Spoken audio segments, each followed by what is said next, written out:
friend. Hey, sweet.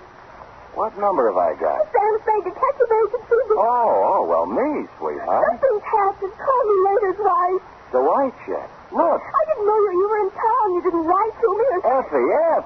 Yes? This is me in the flesh, Sammy the Spade. Oh, now what? Goodbye. Effie, I'm in a payphone. My nickel is running out. Oh, Dwight, how can you be so cruel and play jokes at a time like this? Wait, listen. Hello, you listening? Yes. I am not dead. Don't believe everything you read in the papers. Or hear on the radio. You were at my funeral. Is that what you were about to say? Yes. Oh, it was lovely. Don't believe that either. Stay right where you are, sweetheart, because I'll be there, alive and handsomer than ever, with an account of a caper which proves you can kill some of the people part of the time. My exaggerated report on the death of Sam Spade. Spade is grand to be blooming well dead. Candles at my feet, candles at my head. We're not open for business today. I mean, Mr. Spade's office is closed right now because... I'll wait. You look just like Mr. Spade. What's your name? Spade. S-P-A-D-E. Spade. Sam never told me he had a twin brother. He doesn't. But then you... I'm me, Sam. Oh, wait. Come here. Now do you believe me? Oh, what's the use? You're so much like him. Oh, never mind. Now get your pencil and paper and take it. Date November 17th, 1950. To Miss Effie Perrine. That's me. From Samuel Spade. That's me. License number 137592. You must have been the last one to see him alive. Did he tell you to give me a message? Shut up.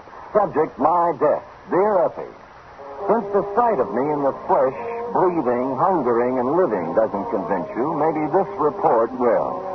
Think if you can back to last Monday. Now, if you recall, it was about 11 o'clock when on the flimsy pretense that we needed stamps for the office, you drew $2 from petty cash and stepped out to buy a pair of step-ins. And that's when my client materialized. He was small and thin and carried with him the unmistakable odor of stale flour.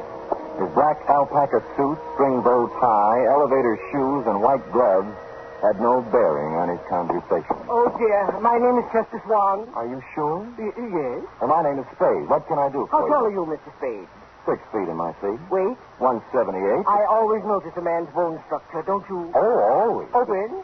Huh? Open. Let me see inside. Acres? Mm-hmm. All right. Fine. Oh, well, now that you know me this well, Mr. Swan, what can I do for you? Oh, dear. Perhaps I shouldn't have come here at all. I'm sorry, Mr. Spade. Well, Ruth. Oh, dear. Oh, hello again, Mr. Swan. You wanted to talk to me? Yes, but I can't talk now. Mr. Spade. Still here? There. I live at 8516 Claremont in Berkeley. I'll be there tonight. Oh, dear.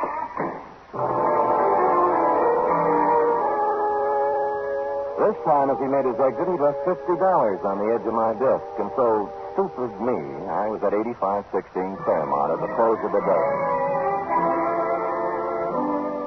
It was a small white cottage with green shutters and a white picket fence.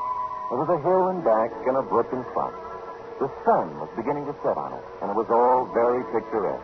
In fact, so much so that a girl with red hair, blue jeans, purple smock, oils, and canvas was making it immortal. She liked me immediately. Here, hold this. Certainly. Martha, Oh, yeah. this is my first landscape. I'm a sprouting artist. Obvious. Makes your own? Not when I can get somebody to do it for me. Who are you? Oh, I might be a fellow artist. Don't do that. You're a liar. You're Sam Spade. I saw your picture in a newspaper clipping when I was helping Chester clean out his desk before he moved it. But You don't know an easel from a palette. Oh, but I could learn. I take it seriously. Oh, then so do I. I doubt it. You've never tried to get away, to stand off, to throw off the shackles, have you? No, I'll have to admit that the urgency of living, the pressure of merely existing, has had to... Catfish, Sam. By the way, I'm Amy Goodrich. Catfish? The world is full of unhappy people who never try to get away from it all. Well, honestly... Stop it. Well, I wanted to, really. Honestly, Sam, get away from everything. Leave, dissolve. I dreamed of it. Never return. Crossed my heart. Mm-hmm. What are you doing here? To see Mr. Swan. He isn't home yet. This house is a wonderful subject. Look, Sam, colorful, moderate, pleasant. Mm-hmm. That is until the sun stops shining. But picture it at night in the fog, crushed with barrenness, full of death, brooding on... I'm trying to capture that, too. It's what we've got to get away from, isn't it? Absolutely. You and I... Sam, as you start up the hill on Claremont, there's a green apartment house on the right. I'm in 420. Well, maybe we'll find a way out together. Maybe. I waved her a fond farewell and sat on the steps of my client's house until he showed up at 6:15. He took me inside where the only furniture was an army cot and a portable barbecue. I'm so glad you kept our appointment, Mr. Spade. I'm so frightened. I've been upset all week long. I didn't know what to do. I just didn't. And what have you been so upset about, Mr. Swan? Well, lately, Mr. Spade, infrequently, for the last week, I've noticed a man. I think he's following me. Mm-hmm. At first, I'd see him in a car following my bus when I went downtown. Then he'd be waiting around at the bus stop in the evening when I came back. Oh. I sold my house, and I'm ready to move. It's unnerved me so much, but... Did he follow you home tonight? No, but Well, would anyone be following you, Mr. Swan? Well, I don't know, Mr. Spade. I don't know. I really don't. All right, I'll try another tack. What does this man look like? He always wears dark clothes and a hat. I'd say he was about your height. 6 feet. I remember. Maybe heavier. Same bone structure, though. Yeah. You haven't been to the police? Oh, dear, no. A man in my business can't afford off-color publicity. No. What kind of business is that? The Bonton Mortuary. Oh. 25 years. Same location. Oh, and I've worked hard. So very hard. And if there's something behind all this, something that has stopped me from being made the executive secretary of the Undertaker's Breakfast Club when they hold their annual election next month, I don't know what I'll do, Mr. Spade. I just don't really know what I'll do. I just don't. Oh, go ahead, Mr. Swan. You'll feel better. Just let it all out. Just really do.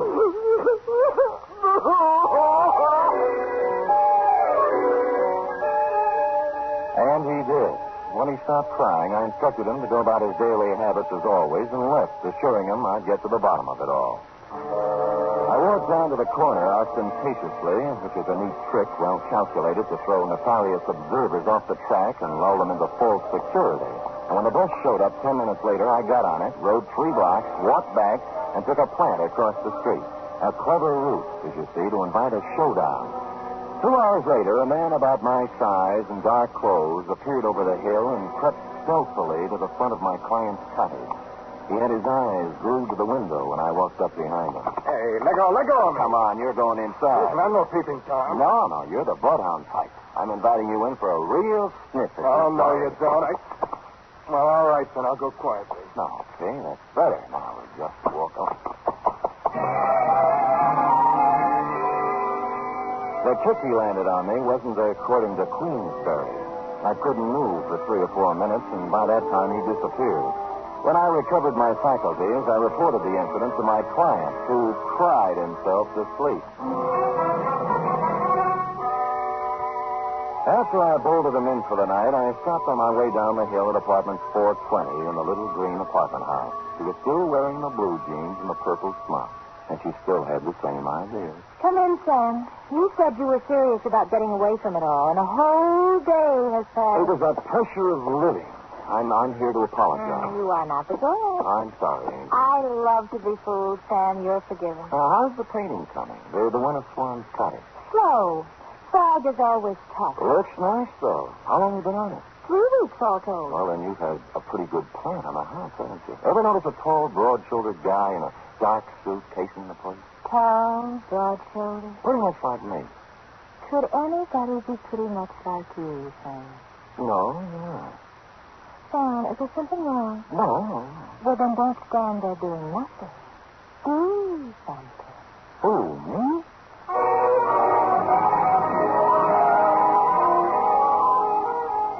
Amy fixed me a small dinner which had a strong turpentine taste to it, and then we mixed oils and painted and made fun. Next afternoon at the Hall of Records, I did a little spade work on Chester Swan. His application and permit to practice undertaking in the city of San Francisco were dated 1938. Details: unmarried, 52 years of age, graduated from Mortician School in Ohio, listed 1 living relative, nephew, Theodore J. Swan, Toledo, Ohio. I was gathering the above information when I smelled whiskey over my shoulder, which is always good luck. It was Al Torrington, who was also in the private investigation racket in this city, He was leaning, peering from my face to the card that I held in my hand. He got over to you, too, Who Sam? got over to me, Al? Him? That Finney with the tears. What's his name? My eyes ain't so good. Swan, Al. Chester Swan. Mortician. Yeah, that's him, Sam. The same one exactly. Came to my office 2 weeks complaining about somebody following him. And he did nothing about it. Said I was too fat. Oh, well, you are, Al. Are you sure? Sure, I'm sure. And some other the boys said he was around there, too. One of the private eye, but he wanted a man who looked just right. How right? Obviously as right as you are, Sam, because it looks like he picked you. Yeah. yeah. Yes, it did look like he picked me. And I thought that over, and I didn't like it.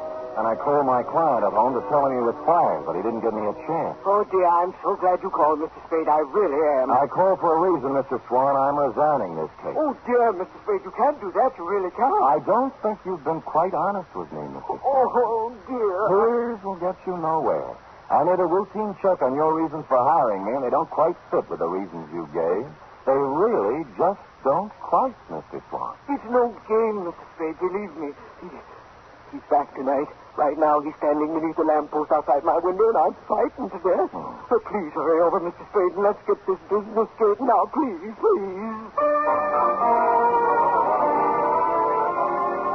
And stupid me, I went over.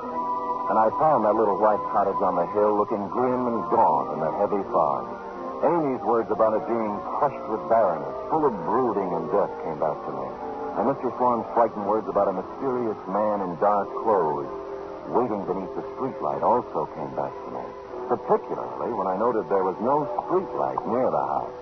However, there was a light somewhere in the rear of the house, and the front door was ajar. Oh, Mr. Swan! Mr. Swan, are you here? Oh, Mr. Swan, it's me, Sam Spade. Are you here? Mr. Spade? Is that you? Are you out there? Where are you?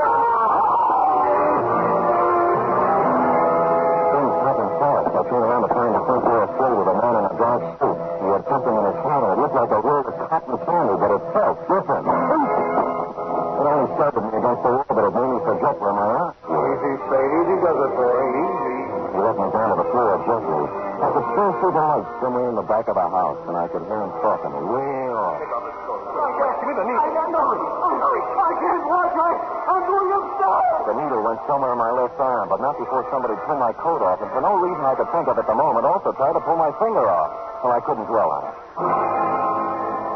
By that time, the stuff in my arm was going other places, and I was going with it, even though there was action all around me. No, stay away from me. Get out of here.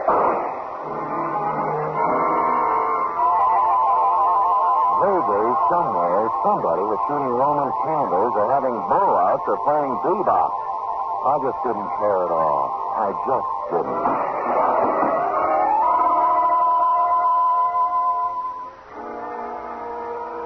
The first thing I saw was sunlight. It was the kind you see in a picture. It was a picture of a little white cottage with green shutters. You guessed it. I was in Amy's apartment where we made fudge together. I got to my feet somehow. I knew the best thing to do with me. There was a fire escape in a window. I got out there and I weaved against the wall.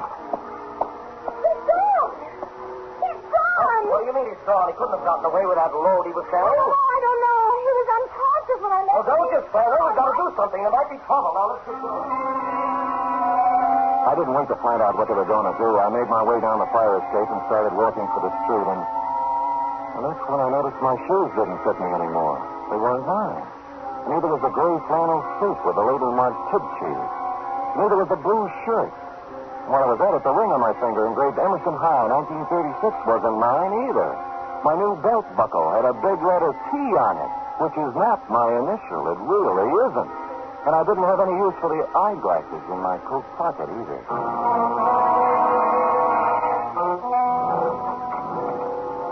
You were out when I walked in the office, F, but you've been there. There was a black crate done up in a white satin ribbon hanging on the door. The desk blotter was drenched with salt tears. And a newspaper folded back to page 13, and I'll sue the Chronicle on this if it's the last thing I do. Gave me a 2-inch spread. Item, November 15th, 1950. 15th? What happened to the 13th and the 14th? Detective perishes in Berkeley fire. I read it through once. And Christ, it was my obituary.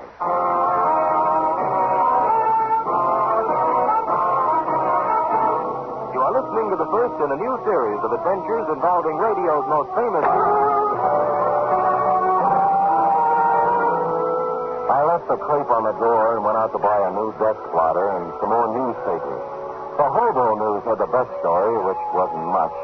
Samuel Spade, licensed private investigator, perished Wednesday night in a fire in a vacant house in Berkeley. His warm friends will feel regret at the passing of a man who was always kind to the poor. None of us ever asked Sam Spade for a handout without receiving a kind word and bon mot as he turned us down. This was nice, but I wanted more. Figured I was fairly safe to wander about unrecognized. My ill-fitting attire acquired from my unknown benefactor would be disguise enough when combined with my 2-day beard.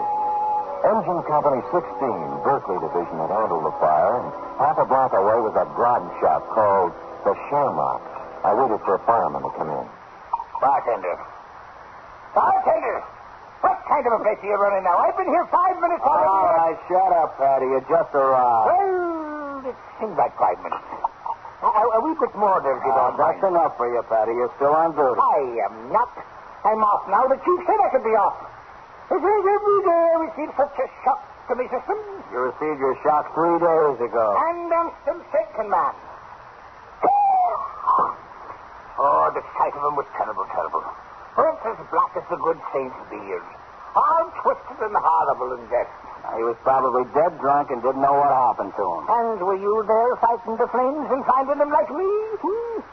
Oh, it was terrible, terrible, terrible. Terrible.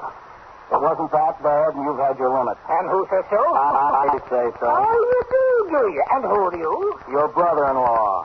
Well, now. Well, maybe I can spot you one I time. never drink with strangers. What's your name? O'Doolin. Well, you heard the man. Go ahead, pour. Cheers. Yeah. Hey, fireman, you had a terrible experience 3 days ago. That I did, Mr. O'Doolin. That I did indeed. That I I've did. heard it a dozen times. I'll be at the other end of the 3 nights ago, Mr. O'Doolin, and we get a call to the house on Claremont is afire. Well, see, when we get there, it's about all gone. Can't understand why it has been flamed so fast. Good. It was the funeral fire of a man who lived in sin. Huh? A detective fellow. Sam Spade, he was identified as. Oui. Oh, one moment, fireman. I've heard fine things about him. Some of those uppity police fellows from the Division of Homicide said he was a nice fellow. But some of the boys at the fire station and myself, well, we got our own ideas about that. What kind of ideas, Patty, me boy? What kind of good can any man be accomplishing in an empty house late at night, I ask you, Mr. O'Doolin?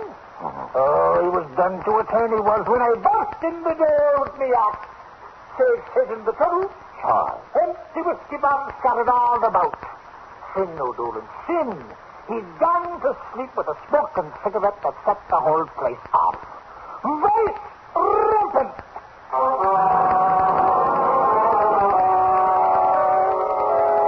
From there, I went downtown to a telegraph office where I sent a wire to Toledo on a long chance. While I was waiting for an answer on a not-so-long chance, I slunk into the Bon Pond funeral parlor to pay my respects to the departed.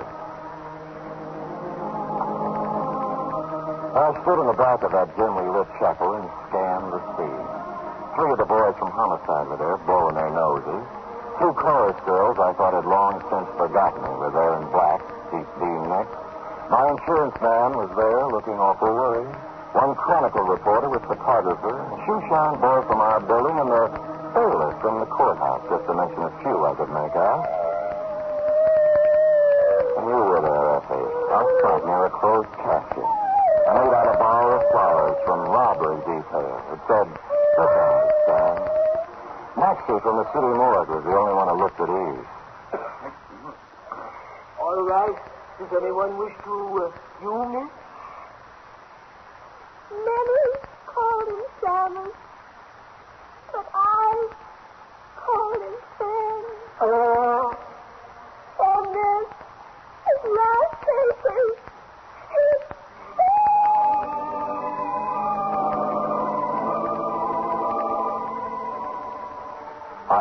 much, Effie. And I would have stopped the whole thing then and there. But I had to find out who was in that casket. I reeled out the front door with tears in my eyes and slid around to the back door and into Chester Swan's private office. And there I made a phone call and got an answer to my telegram, which caused me to make another call to his bank. By that time, most of it was right in place. I searched through his desk revealed nothing, and a safe standing in the corner the same. But then my answer walked right in the door. Oh, Sam, darling, I was so worried when I found you'd left there. I saw you at the funeral, and I thought you'd be here. And the guy was with you? Was he worried too? Oh, dear. And that was Dr. Jesper. Sam, you'd been out for 2 days, and I didn't... Oh, Sam, you got away from it all. You've escaped, darling. Yeah, they're burying me right now. I'm dead. It's so wonderful, Sam. Only one thing. Where do you fit? The caper. I was supposed to burn up in that fire, and what was left was supposed to look enough like Theodore J. Swan, class of 1936, Toledo, Ohio, to let beneficiary Chester Swan collect a nice pile of insurance money. Sam, what are you talking about? Who is Theodore J.? What did you say? Chester's only living relative. They're burying him right now. Somebody lost his caper. You want to tell me? Sally, I was at the house the night of the fire, working on my sergeant picture. You didn't see me when you went in, and later on you didn't come out. And I went over. I was on the floor, and a man was bending over me. He changed clothes with you, Sam, and I screamed, and he pulled out a gun, and I hit him with a hoe. And I drug you out of the And then what happened? I put you in my car and took you home. I was going to phone the police, but I decided it was something you were working on, and I went back. And it was burning, and you knew the man you'd hit on the head was in there. Believe me, Sam, I didn't know the house was going to burn down. I wouldn't kill anybody, Sam. I only wanted to... You only wanted to help me, and you did right, Angel. Oh, Sam. That's all right. I'm your witness. You didn't start the fire. Somebody really started it? Chester. He thought it was me lying on the floor in there. The bank tells him he's about to go busted.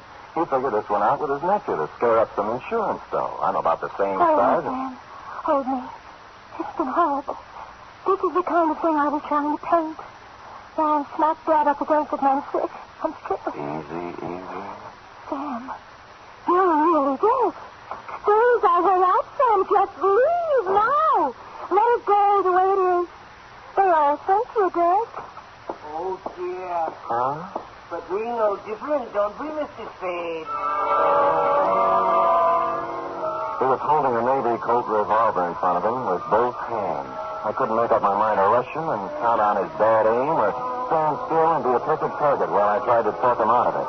Either way, he was a crazy man with a gun. He was getting ready to use it. Sam, he's going to kill us. Quiet, Amy. Because my nephew was stupid enough to wear your watch and your suit when he exchanged clothes with you, I'm going to lose the Von Ton. And that puts you in quite a spot, doesn't it, Mr. Swan? Until a moment ago, yes, but now. Mr. Spade, the newspapers all say you're dead. The death certificate says the same thing. All of your friends are following your casket and my nephew's corpse to the cemetery at this very moment. Everybody expects you to be dead, Mr. Spade. Thanks to you, Mr. Swan. But now, nobody'd miss you if I killed you. I'd miss you, Sam. But I'd have to kill you, too. Oh. Did you notice you're still wearing Theodore's clothes, even his ring? Why, Mr. Spade, I could kill you and put you in a fire somewhere and collect my insurance on Theodore now, couldn't I? No. Why, that's a terrible thing to think. Huh? Oh, you're not reasoning properly, Chester. You really aren't. How would you explain to me? You just said you'd have to kill her. And what about the coroner's office? You're not there. But if I... And don't forget the medical examiner's got something to say, too. Not to mention the fact that you'd have to really burn me up to cover up the bullet hole. And furthermore, Chester, when you shoot me, if you happen to hit a rib and chip off some bone, they'd know I was shot before, and then homicide would be in on it. Oh, no, stop. Nothing works for me. I'm a failure. Oh, go ahead, Mr. Swan. Let it all out. You'll feel better.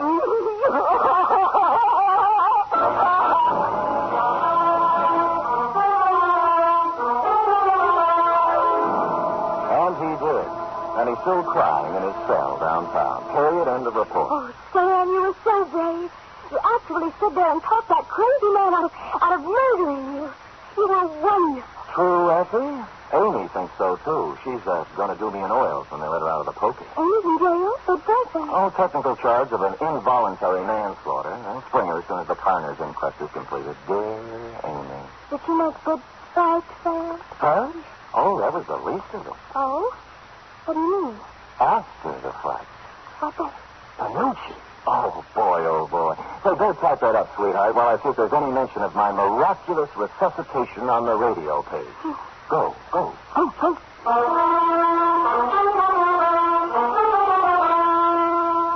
There certainly is a mention of Sam Spade on the radio page for... So here you Sam. All right, Jack. Good. I will sign it, and you will keep it always, to remind you that I'm still here. Oh, Sam. Living, breathing, brave, and handsome. A paradise. Sam, what will we do about the mail? The mail? What mail? Where? What? All the letters and postcards and telegrams and all that came in when people thought you... Oh, way over here. They thought you... Oh, there's been enough tears tonight. Oh, Sam, it's so good to have you back. Will you be the same as you always were? Well, I'm going to try. Because then you can't help but be, like they say, the greatest private detective of them all. We'll see. Good night. Good night, sweetheart.